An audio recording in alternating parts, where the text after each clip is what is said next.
Mandalorian the weak, Mandalorian the fallen, Mandalorian the betrayer, he who brought shame to a tribe where none existed before. May his suffering equal his folly. If you've been watching Disney's The Mandalorian, you might be mistaken for interpreting the nameless, faceless Mandalorian, the protagonist, as a hero. After having to face down monstrous IG-88 assassin droids from Episode 1, Chapter 1, I found myself asking, where is the threat?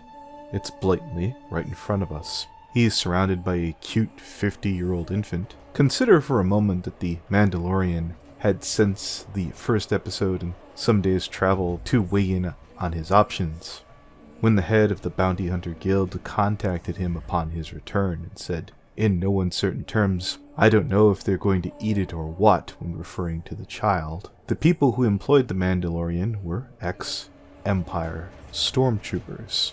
More officials. The stormtroopers to the audience are typically seen as the embodiment of evil. One of the stormtroopers literally touched the crib with his armor smeared with blood. The Mandalorian does show his concern during and after dropping off the kid, but not before receiving a sizable reward on what some accounts say were 20 bars of Beskar steel. The child acted as an infant was, playing with the Mandalorian ship with a diminished capacity as one might expect a child to do so. The Mandalorian even realizes this before almost taking off. The resentment that the Mandalorian receives when he returns back to his den among members of his own tribe comes from them simply knowing he took payment in the anguish from the metal that the Empire took from his fellow Mandalorians. Beast, Defiler, most unclean, the source of all our pain. It was abundantly clear, even if the Mandalorian wasn't aware of all the sins of the Empire, surely his tribe had looked poorly upon their works and reputation. Additionally, when it comes to the Mandalorian receiving a crest, he refused it because, in his words, he received the assistance from an enemy, the enemy being an infant child, the same infant child that saved his life. Now you can argue that the Mandalorian came to his senses and could not live with his actions. So I have a couple of questions for you. If the Mandalorian tribe would have known he had sold an infant to Empire dogs, do you think he would have left that hovel alive? Moreover, Big Black Ball here, this is the same android that was used to torture compliance from Princess Leia in A New Hope, the first Star Wars movie. The ITO was an interrogator droid designed by an Imperial Security Bureau and employed by the Galactic Empire. They are often found in the hands of senior Moffs, members of the Empire's military intelligence, as well as Imperial Inquisitors and Stormtrooper garrison commanders. A direct quote from Princess Leia on the droid reads as follows: I have heard whispers of these droids, torture devices invented by twisted Imperial minds. It is said that they can deliver unimaginable pain as intense that it has never been experienced before, worse than the pain from any disease or wound known in the universe.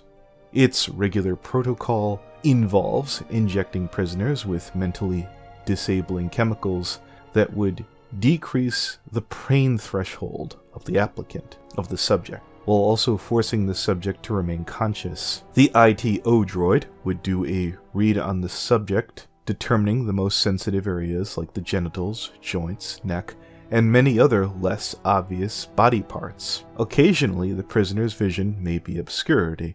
A single torture session would usually last well over an hour. The droid had onboard systems to record the entire process in case any information was lost in the screams of the prisoner. Its reputation was so feared that many prisoners began reciting their sins as soon as they saw the ITO floating in their cell. The ITO's injection reservoirs could be filled with the latest drugs engineered by the Imperial experts, such as Bavo 6 and DV-600. The droid could perform interrogations by itself or in conjunction with living questioners. It was designed with an emotionless personality to ask questions in flat monotone. When working with a living assistant, the ITO would often say nothing at all, thus making the prisoner fear and hate the droid. while viewing the living interrogator as a source of potential mercy. Many Imperial officers realized the droid's fearsome reputation was so great that they would make good guard droids, so posted them at access points to sensitive areas on the base and starships. This worked for all but the most determined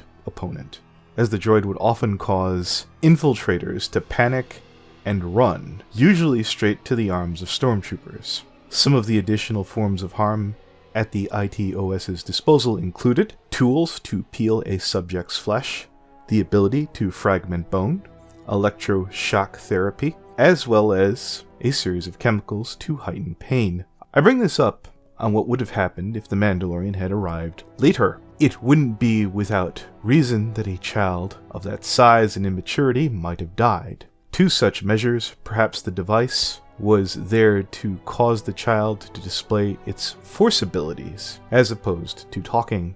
In fact, we don't know if the droid had a go at the kid already before the Mandalorian arrived. If you're looking for further proof of the Mandalorian's lack of character, how has he grown after rescuing the child? Sure enough, when asked in Episode 4, Sanctuary, what does he look like, a hired gun, two farmers suggest that he's a Mandalorian, or at least dressed like one, perhaps alluding to a common misconception. But if anyone is guilty of keeping that perception alive, it is very much this Mandalorian. When things are arguably looking at its bleakest in Episode 5, Gunslinger, the Mandalorian ship is in ruin, or at least disrepair. What craft does the Mandalorian turn to? What trade? He goes back to bounty hunting, of course, which surely won't draw the attention of the bounty hunter guild that he most recently betrayed. Moreover, to pay for the ship's repairs, when the Mandalorian runs into the windfall of credits, he hands off every last one to the mechanic for caring for the infant and his ship, despite the fact he is still in care of the child. Didn't try to haggle or negotiate. He dropped off every last credit he had just picked up, which did seem quite sizable. The mechanic seemed sympathetic to him having to raise a child instead of concerning himself with such measures. He seemed more focused on making such a gracious gesture than being a proper caregiver. In closing, the Mandalorian reminds me of a hasty Anakin Skywalker. Like the formerly young Skywalker, it will only be a matter of time before things end in tragedy. Until then, see you next time.